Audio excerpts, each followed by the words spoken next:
आज से 3 दिन पहले लाइव मिंट की वेबसाइट पर एक आर्टिकल पब्लिश हुआ था जहां पर कहा गया है कि स्टॉक मार्केट की इनकम पर गवर्नमेंट 30% का टैक्स इंपोज करने वाली है, जो कि अगर आप करंटली इन्वेस्टमेंट्स करते हो स्टॉक मार्केट में लॉन्ग टर्म के लिए तो आपको 10% का टैक्स देना पड़ता है। तो इस आर्टिकल के आने के बाद मुझसे बहुत सारे लोगों ने सवाल पूछा कि अगर हमारी इनकम पर 30% का टैक्स लगेगा तो हम लोगों को फायदा क्या होगा, और इसी के साथ साथ मुझसे बहुत सारे लोगों ने पूछा कि सर इसके पीछे का रीजन क्या है। नमस्कार, मैं विमल आप सभी का स्वागत करता हूँ आपके अपने यूट्यूब चैनल पर, जहाँ पर आज की वीडियो में मैं आपको बताने वाला हूँ कि आखिर गवर्नमेंट ऐसा क्यों सोच रही है और इसी के साथ साथ 30% टैक्स क्यों लगाया जाएगा। तो हमेशा की तरह आज का जो वीडियो है ये काफी ज्यादा इंपॉर्टेंट और इंटरेस्टिंग होने वाला है। तो इस वीडियो को शुरू करने से पहले इस वीडियो को कर देना लाइक शेयर, इसी के साथ साथ अगर आप इस चैनल पर नए हो तो आप इस चैनल को कर दो सब्सक्राइब, क्योंकि शेयर मार्केट से जुड़ी बहुत सारी अपडेट्स मैं आपके साथ शेयर करता हूँ, तो इस चैनल को सब्सक्राइब करना तो बनता है। सबसे पहले ये समझते हैं कि आखिर ये न्यूज है क्या।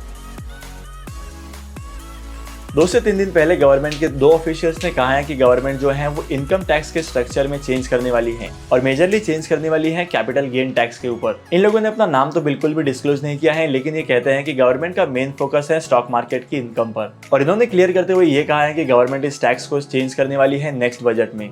इन दोनों ऑफिशियल्स का कहना है कि आने वाले बजट में गवर्नमेंट जो है वो इनकम टैक्स के स्ट्रक्चर को, खासकर कैपिटल गेन टैक्स के स्ट्रक्चर को चेंज करने वाली है। Reason number 1, government of India अपना रेवेन्यू कलेक्शन को बढ़ाना चाहती है। अगर मैं रीसेंट डेज की बात करूँ तो रीसेंट डेज में गवर्नमेंट ऑफ इंडिया का रेवेन्यू जो है, गवर्नमेंट ऑफ इंडिया के बाद जो पैसे आते थे वो कम हो चुके हैं, क्योंकि इकोनॉमी में बहुत सारा क्रैश आया है और इसी के साथ साथ बहुत सारे रीजन की वजह से टैक्स कलेक्शन भी कम हो चुका है, और इसी के साथ साथ बहुत सारे रीजन है तो गवर्नमेंट ऑफ इंडिया अपने टैक्स कलेक्शन को इंक्रीज करना चाहती है। और इसी के साथ साथ सेकंड मोस्ट इंपॉर्टेंट रीजन है कि गवर्नमेंट ऑफ इंडिया जो है वो अपने वेलफेयर एक्टिविटीज को इंक्रीज करना चाहती है। करंटली गवर्नमेंट ऑफ इंडिया जितनी भी वेलफेयर की एक्टिविटीज कर रही है उन एक्टिविटीज को एक्सपांड करने वाली है। तो इन दोनों पर्पस के हिसाब से गवर्नमेंट ऑफ इंडिया कहती है कि हम टैक्स बढ़ाने वाले हैं। लेकिन गवर्नमेंट ऑफ इंडिया ने यहाँ पर एक और चीज कहा है कि अगर आप बिजनेस करते हो तो बिजनेस करने वाले लोग जो है वो 30% का इनकम टैक्स पे करते हैं, और इसी के अपोजिट में लॉन्ग टर्म में स्टॉक मार्केट में इन्वेस्टमेंट करने वाले लोग सिर्फ और सिर्फ 10% का टैक्स पे करते हैं। गवर्नमेंट ऑफ इंडिया का कहना है कि जो बिजनेस करता है वो बहुत मेहनत करता है, इकोनॉमी में जॉब अपॉर्चुनिटीज क्रिएट करता है और इसी के साथ साथ बहुत सारी चीजें करता है, लेकिन फिर भी बिजनेस करने वाले 30% का टैक्स पे करते हैं। तो जो स्टॉक मार्केट में इन्वेस्टमेंट्स करते हैं ये इनकी पैसिव इनकम होती है, तो इसके ऊपर भी 30% का टैक्स तो लगना चाहिए,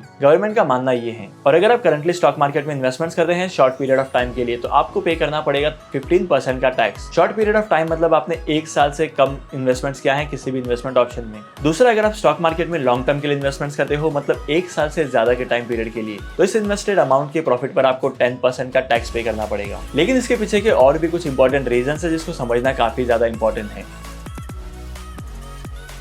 9 फरवरी 2022 को फाइनेंस मिनिस्टर निर्मला सीतारमण ने एक मीटिंग ली थी जहां पर, और इस मीटिंग में तरुण बजाज ने फाइनेंस मिनिस्टर को बताया कि इंडिया का जो टैक्स सिस्टम है वो इसमें काम करने की जरूरत है, इस पर रिवर्क करने की जरूरत है, क्योंकि यहाँ पर बहुत सारे लूप होल्स हैं। इससे पहले मैंने एक वीडियो किया था जहाँ पर मैंने आपको बताया है कि जो इंडिया में जो बिलियनियर्स हैं, जो हाई नेटवर्थ इंडिविजुअल्स हैं, अपना सारा पैसा कैसे कमाते हैं। बेसिकली इनके पैसे कमाने का सबसे बड़ा रीजन होता है 10% इनकम टैक्स। और इसी के साथ साथ तरुण बजाज का कहना है कि उन्होंने बहुत सारे कंट्रीज का टैक्स स्ट्रक्चर स्टडी किया है और यहाँ पर इंडिया के टैक्स स्ट्रक्चर में काफी चीजें मिसिंग है। बेसिकली इंडिया में होता क्या है कि जिसके पास पैसे ज्यादा है, जो स्टॉक मार्केट में ज्यादा इन्वेस्टमेंट करता है, वो लॉन्ग टर्म में सबसे कम टैक्स पे करता है और गवर्नमेंट के इनकम पर इस चीज का काफी ज्यादा असर पड़ता है। तो बेसिकली इंडिया में होता क्या है कि जो कम पैसे कमाता है वो ज्यादा टैक्सेस पे करता है, और जो ज्यादा पैसे कमाता है, जो स्टॉक मार्केट में बड़े बड़े इन्वेस्टमेंट्स करता है, वो लोग बहुत कम टैक्स पे करते हैं और अपने प्रॉफिट का बहुत सारा पार्ट रख लेते हैं। होप करता हूं कि अभी तक की वीडियो में आपको ये तो समझ में आ गया है कि क्यों इनकम टैक्स के रेट्स में चेंज किया जाएगा। लेकिन अगर आप लॉन्ग टर्म में इन्वेस्टमेंट्स करते हैं तो इस चीज का बहुत ज्यादा इंपैक्ट आपके पोर्टफोलियो पर पड़ेगा।